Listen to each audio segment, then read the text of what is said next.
Shalom, salam damai sejahtera buat Bapak Ibu Saudara yang dikasihi Tuhan Yesus. Hari ini kita masuk di dalam hari yang ke-8 dalam 40 hari hidup di dalam Mazmur Tuhan. Saya mau mengajak saudara membaca bersama dengan saya Mazmur 139. Mazmur 139 ayat yang pertama sampai ayat yang ke-24. Tapi saya tidak akan baca ayat yang pertama sampai 24. Saudara baca masing-masing sendiri-sendiri. Saya akan mengajak saudara hanya membaca ayat yang pertama sampai yang ketiga. Dikatakan seperti ini.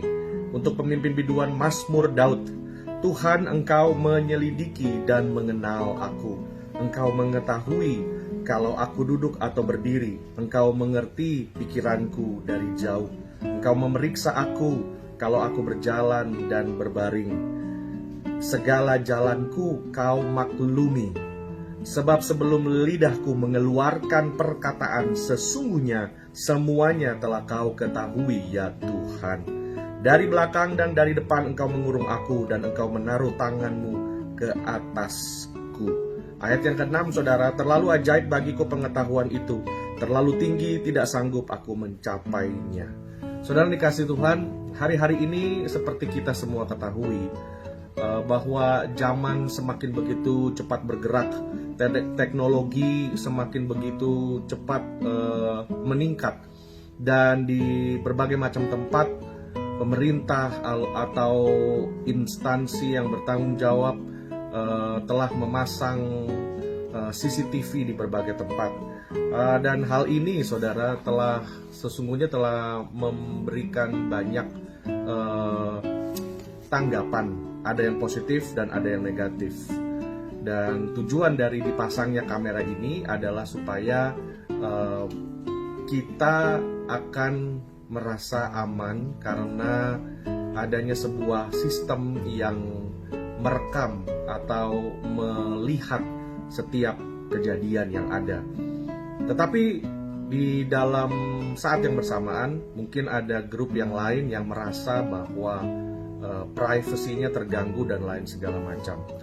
Kalau kita mau lihat fenomena atau situasi seperti ini saudara, sama seperti apa yang Daud katakan, bahwa Tuhan, Engkau menyelidiki dan mengenal aku.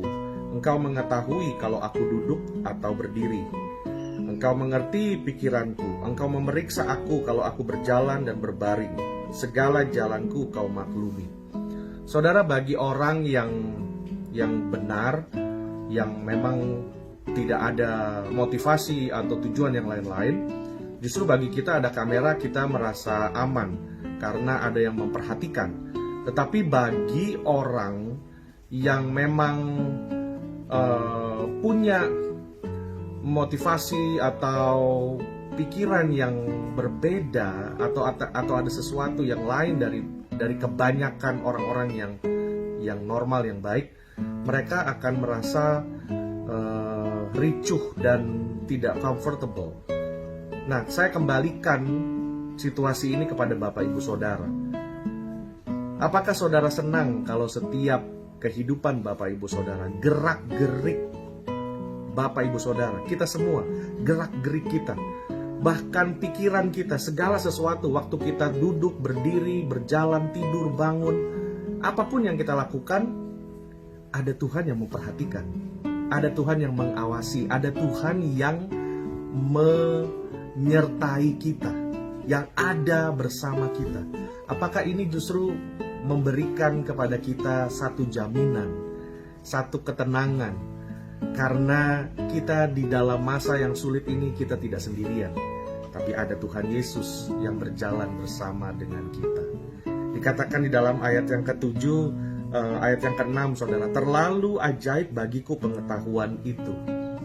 Di dalam segala aspek hidup kita saudara, setiap detik, setiap momen, setiap saat, precisely Tuhan selalu ada bersama dengan kita. Dia tahu apa yang kita lalui, Dia tahu apa yang kita rasakan, Dia tahu apa yang menjadi kegelisahan kita, Dia tahu apa yang menjadi concern kita. Dan dalam waktu-waktu yang di depan kita ini saudara, di mana ketidakpastian menjadi warna yang begitu megah, di mana segala ketidaknyamanan menjadi satu tema yang sudah membelenggu setiap manusia. Apakah kita masih bisa setiap hari kita berkata, terima kasih Tuhan karena Engkau menyertaiku dan Engkau menuntun hidupku. Apapun yang kita lakukan tidak terlepas dari pengetahuan dan pandangan Tuhan. Karena itu Bapak Ibu Saudara, saya mau ajak Bapak Ibu Saudara, mari setiap hari kita benamkan diri kita di dalam hadirat Allah. Kita ceburkan diri kita di dalam kebenaran firman Tuhan, di dalam jam-jam doa, di dalam kesungguhan hati kita bergaul dengan Tuhan. Bukan satu kebetulan jika banyak tempat menjadi tutup, termasuk tempat ibadah. Seperti Tuhan sedang mengajar kembali kita, saudara. Seperti hari yang ke-7 saya sudah share dengan Bapak Ibu Saudara, bahwa bergaul dengan Tuhan tidak perlu hiruk pikuk dan segala kesibukan, tetapi kembali kepada panggilan kita masing-masing, kepada hati kita masing-masing, di dalam kamar, di dalam rumah kita sendiri-sendiri, tanpa ada orang lain yang memperdulikan. Kita berhubungan dan kita bergaul dengan Tuhan, karena Dia memperhatikan setiap gerak-gerik kita, Bapak Ibu Saudara. Terima kasih, Tuhan Yesus memberkati. Haleluya.